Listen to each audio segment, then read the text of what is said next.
Hello everybody, and welcome to the NetSuite Release 2020.2 Update Highlight and Summary, presented by Squire.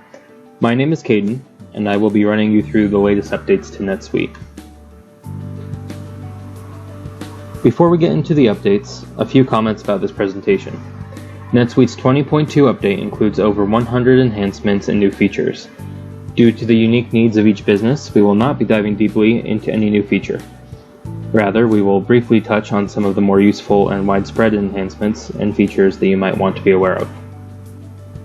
We've placed timestamps in the description below so you can jump ahead to see sections you are most interested in. However, we recommend watching the majority of the presentation so you don't miss out on any of the important updates.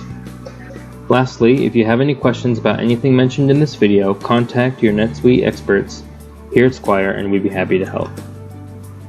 Some notes about the update. These features and others will become available to use when your account is upgraded to 2020.2. NetSuite is currently rolling out release previews, which is a great way to see some of the updates before they are implemented fully. I'll hop over to NetSuite to show how to access the preview. As a note, it is important to remember that day one of the update tends to be buggy. Many problems you encounter are likely due to these bugs. However, if NetSuite is giving you a specific error message, please contact one of our NetSuite experts for help. Now let's get to the update. To request your release preview, go to Setup, Company, scroll down,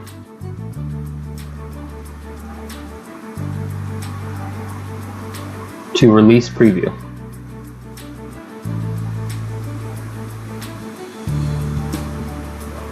You'll then click Request Release Preview, and after a few days, NetSuite will activate your release preview and you will be able to log in to view the new features. Now we'll go through notable SuiteApp updates. The first notable accounting SuiteApp I wanted to highlight today is the Sequential Liability SuiteApp. This SuiteApp provides a unified view of accounts payable, accounts receivable, projects, and cash balances. It will help you effectively manage cash flow for transactions where the payment to a vendor is linked to a receipt from a customer.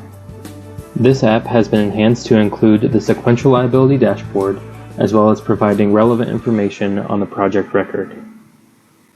The new Sales Return Accounting Suite app enables you to track sales returns separately in the mapped sales returns account, define accounting configurations using sales accounts, sales returns accounts, subsidiaries, accounting books, and transaction types, map memo fields and segments to sales returns accounts for analytics, and import sales and sales return transactions through CSV. The Sales Return Accounting Suite app is currently a beta feature and will only be available to select customers. The Lot and Serial Number Trace Suite app helps you trace components, semi-finished or finished goods, from a raw material supplier through to the customer. You can perform a forward trace to trace procurement source, consumption, and delivery transactions. You can use backward trace on finished goods to list the manufacturing source and delivery transactions, including that of component items. The Bill of Lading Suite app provides an interface to print bill of lading documents for select item fulfillments. The Suite app allows you to search for item fulfillments, generate PDF files, save the bill of lading to the file cabinet, print directly from an item fulfillment page, use default or customized templates, and manage bill of lading preferences. Now I have one quick note to mention about account maintenance. As a reminder, the full access role has been deprecated as of release 2019.1. After upgrading to 2020.2, this role will be inactivated for all users and will no longer be available. As of 20.2, new information is available to view for the administrator role. First, the administrator role is now available on the Manage Roles page, where you can view the role to see the full configuration.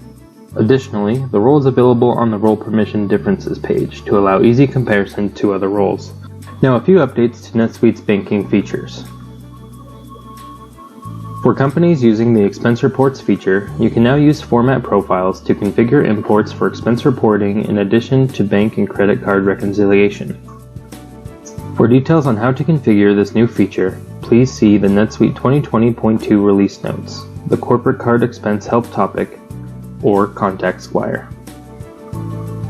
You can now automate the creation and matching of account transactions with imported bank data. Deposits and charges will be automated for general ledger bank accounts, and charges and refunds can now be automated for general ledger credit card accounts. NetSuite 2020.1 automatically excluded duplicate transactions from the matching process. In version 2020.2, you can manage duplicates directly from the Match Bank Data page. Imported bank lines flagged as duplicates will be stored in the Excluded tab. Lines mistakenly marked as duplicate can be restored. Release 2020.2 has some interesting new internationalization features. NetSuite's new intercompany framework provides new functionality for managing cross-subsidiary business processes. When enabled, NetSuite provides access to the Intercompany Preferences page, which now includes configuration options to decline default intercompany accounting preferences and markup rates for cross-subsidiary transactions, and allows you to specify a prefix and let NetSuite generate and maintain representing entities. Using the Intercompany Framework feature, you can now define default cross-charge classification preferences for one or more subsidiaries through the Subsidiary Settings Manager page. This feature also adds the Generate Intercompany Cross-Charges task to the Period Close checklist, which creates cross-charges for intercompany transactions. NetSuite will create a pair of automatically approved cross-charges as read-only intercompany transactions. These cross-charges eliminate open intercompany payable and receivable balances appearing in a chosen trading currency. Intercompany netting functionality is also included. This allows you to settle mutual intercompany open balances across subsidiaries and automatically generate intercompany settlements. Using this functionality has many benefits, including reduced number of open intercompany transactions, simpler reconciling and eliminating for open balances, faster payment processing and bank reconciliation, simplified period close processes, and generated netting statements for your subsidiaries. As previously mentioned, NetSuite 2020.2 allows users to automatically generate intercompany entities for all non-eliminations subsidiaries. Setting a prefix for these entities allows you to easily identify them from existing entities you created manually. Each time you add a new subsidiary, NetSuite will create a representing entity. Modifying an existing subsidiary will cause NetSuite to update the representing entities. Deleting a subsidiary results in deletion of related representing entities. You can now manually pair intercompany bills with intercompany invoices. The intercompany framework features will allow you to net bills and invoices of the same amount. To support this functionality, a new field is available on invoice and bill forms called Paired Intercompany Transaction. When an intercompany invoice is created, NetSuite will provide a list of relevant transactions from which you can select the associated transaction. This field is also available in SuiteAnalytics datasets, providing increased visibility into paired intercompany transactions. For those who use inventory management in NetSuite, Release 20.2 has some interesting updates. NetSuite 2020.2 introduces a new supply planning tool designed to help supply planners establish criteria to fulfill demand plan requirements. Using sales order details, the system will generate dependent demand for work order components.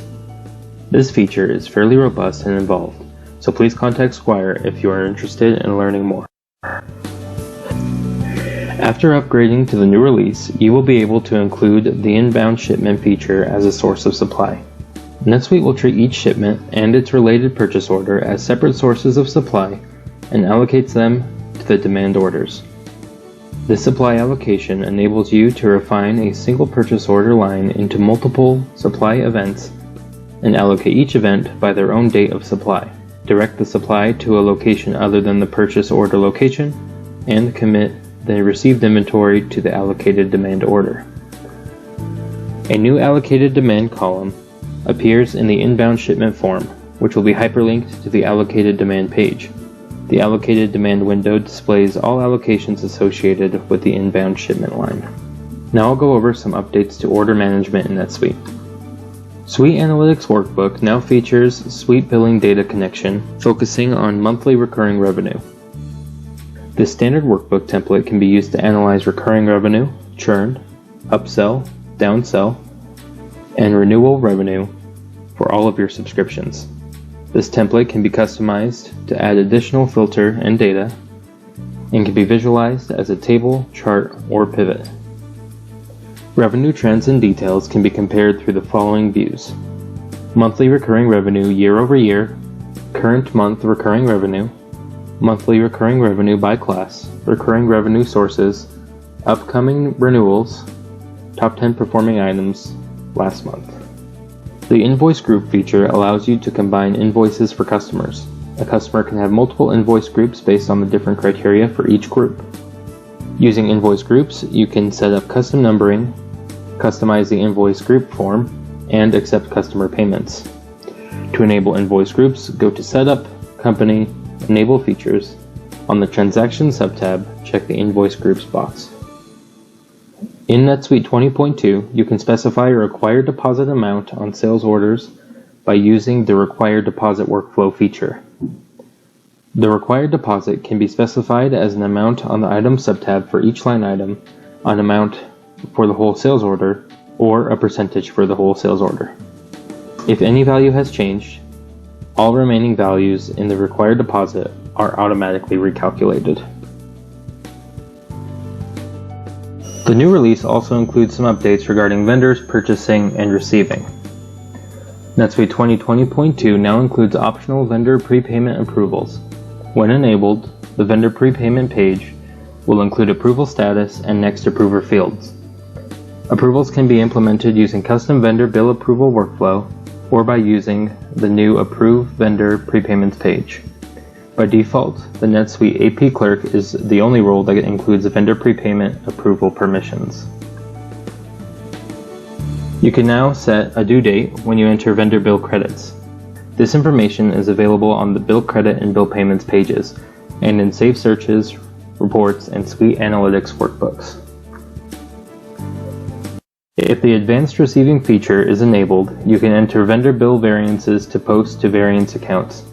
In NetSuite 2020.2, in addition to inventory items, you can now post to variance accounts for service, charge, and non-inventory items as well. These item records now include 3 new variance account fields in the Accounting subtab: the Price Variance Account, the Quantity Variance Account, and the Exchange Rate Variance Account. Vendor prepayments in NetSuite 2020.2 now have the following enhancements: copy a prepayment from the actions list, added void button to the prepayment page, vendor prepayment balance information on the vendor record, new balance field on the prepayment page, and ability to import prepayments via CSV import. Let's briefly highlight an enhancement to NetSuite's taxation functionality.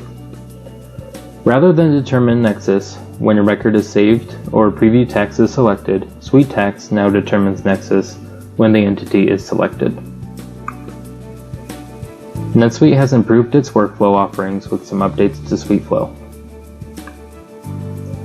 To build on the sublist support added in the previous release, the following enhancements are now available in SuiteFlow. Custom fields on expenses sublists are now exposed and no longer limited to item sublists only. The Set Field Display Type workflow action is now supported on custom and standard fields in the expenses sublist. The Set Field Display workflow action is also supported on standard fields in the item sublist. NetSuite continues to update this feature, making it an attractive tool for reporting and data analysis. Here are a few updates to SuiteAnalytics in NetSuite 2020.2. First, you can now connect multiple datasets to a single workbook, allowing any visualization within the workbook to be based on a different dataset. In addition to providing a more centralized option for varied data insights, this enhancement now makes sharing a workbook easier. The Formula Builder in SuiteAnalytics Workbook has been enhanced with line numbers to aid in longer formulas, highlighting errors when validating a formula, and sample formula links in function descriptions. Prior to 2020.2, only chart and pivot visualizations were supported for use in a portlet. You can now add table views as well, which shows the summary of a selected column and allows for easy sorting and filtering of table results. NetSuite 2020.2 adds two important filtering enhancements. First, you can now use dynamic date ranges to filter date fields in chart and pivot tables, such as choosing today rather than entering the date.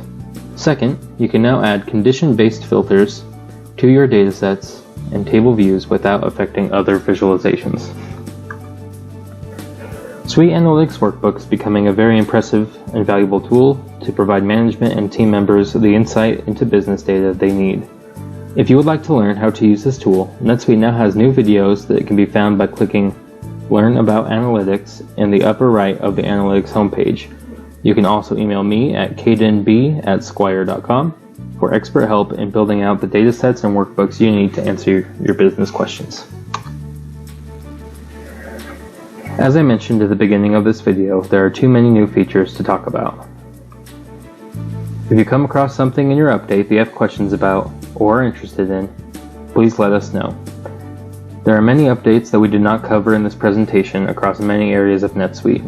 Areas we didn't cover or that have many unmentioned updates include Advanced Revenue Management, Employee Management, Suite Tax, Order Management, Projects, User Interface, Supply Chain, Control Tower, and SuiteScript. And that brings us to the end of our release summary. I hope you found this helpful. If you have any questions about anything I talked about today or anything I didn't, please feel free to contact us by emailing netsuite@squire.com. If you would like to read the release notes from NetSuite, you can find them in the Release 20.2 window of your account or by clicking the link in the description below. If you're interested in expert NetSuite implementation or support, please visit squire.com to learn more. From Squire, we wish you the best, and thanks for watching.